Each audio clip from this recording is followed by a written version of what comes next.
születése így történt. Édesanyja Mária József mennyasszonya volt.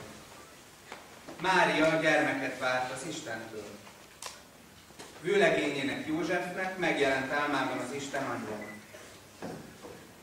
És így szólt hozzá. József, Dávid fia, ne félj feleségül venni Máriát, hiszen a benne növekvő gyermek az Istentől van. Fiút szül majd, akit Jézusnak nevez, ami azt jelenti szabadító, mert ő fogja megszabadítani népét bűneitől. Ez azért történt így, hogy bekövetkezzen, amit előre megjósoltak. Egy szűz gyermeket vár majd, és fiút szül. Jézus lesz a neve, és benne eljön hozzánk az Isten. Amikor József felébredt az álomból, mindent úgy tett, ahogyan az Úr angyala mondta neki.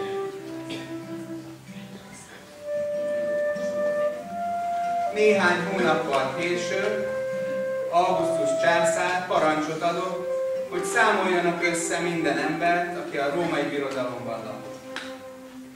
Ez volt az első népszámlálás.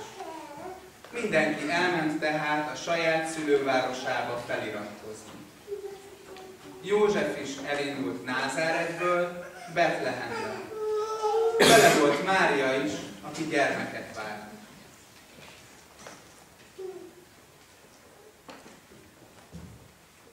Gyere, drágám, itt megpihenünk. Az jó lesz, mert már nagyon elfáradtam. Jó estét kívánok! A názáreti József vagyok. Ács és asztalos. A népszámlálásra jöttem. Van-e hely számunkra a fogadóban? Menjenek innen, nincs itt egy sehol. Csak egy kis szobát adjon. A feleségem nem sokára megszűnt. Mondom, nincs egy, táguljanak.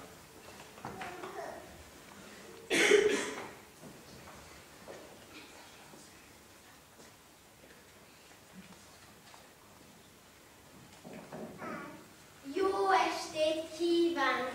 A názáreti József vagyok. Ács és asztalos. A népszámlálásra jöttem. Van-e hely számunkra a fogadóban? Csak egy kis szobát adjon. A feleségem nem sokára megszűnt.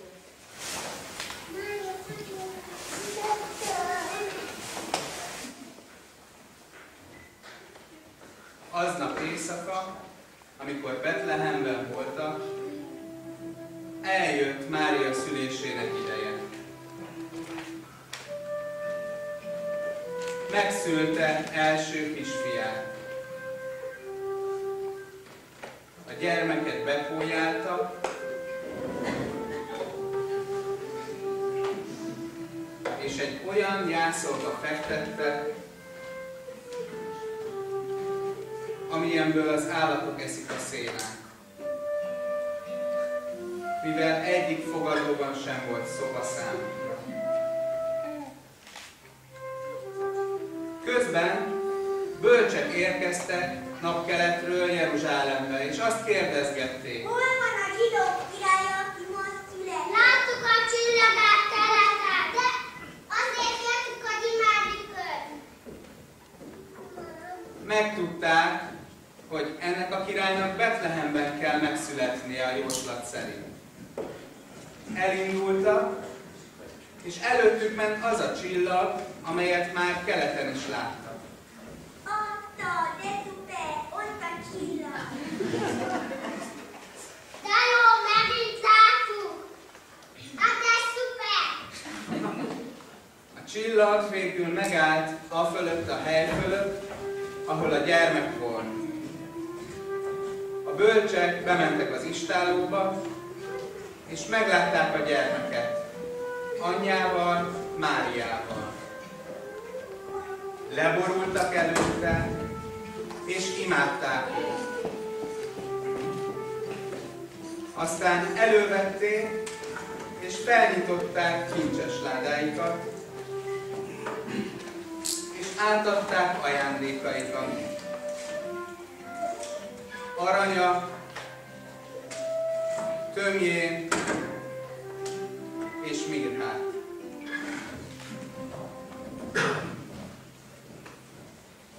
Ezen az éjszakán a környékbeli legelőkön pásztorok voltak a szabad ég alatt, és nyájukat őrizték. Egyszer csak megjelent nekik egy angyal, és Isten dicsősége ragyogta körül őket.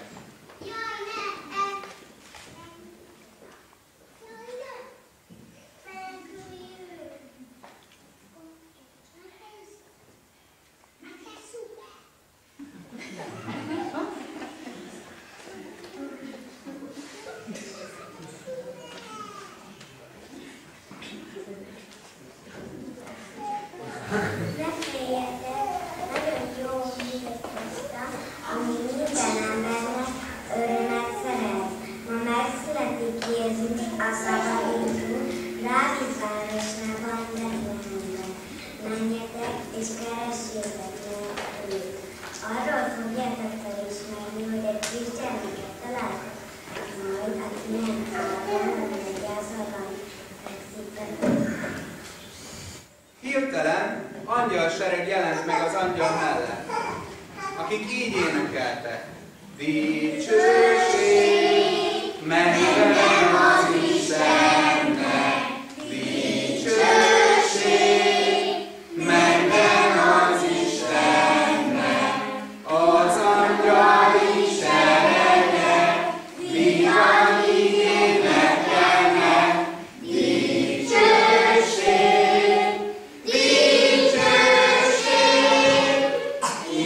Istennek, végesség, földön az embernek, végesség,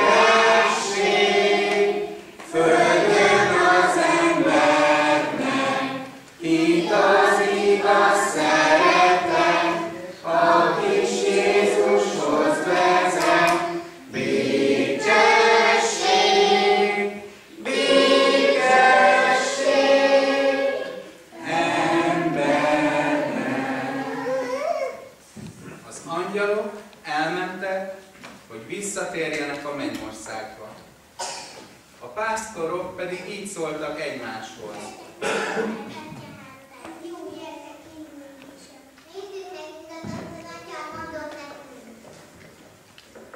Hamarosan meg is találták Máriát, Józsefet és a jászolban fekvő kisgyermeket. Miután megnézték őt, és tiszteletüket lerótták,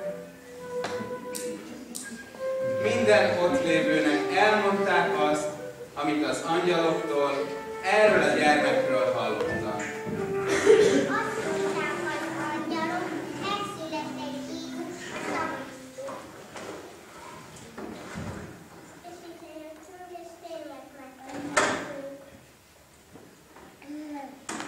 Mindenki nagyon elcsodálkozott azon, amit a pásztorok mondtak, mert rájöttek, hogy minden tökéletesen úgy történt, ahogy az angyalok mondták neki.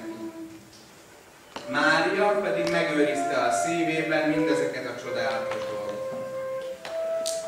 Ezek után József, Mária, a bölcsek és a pásztorok mindannyian köszönetet mondtak Istennek, és dicsérték őt mindazért, amit láttak és hallottak. És azóta ünnepeljük minden évben a korán,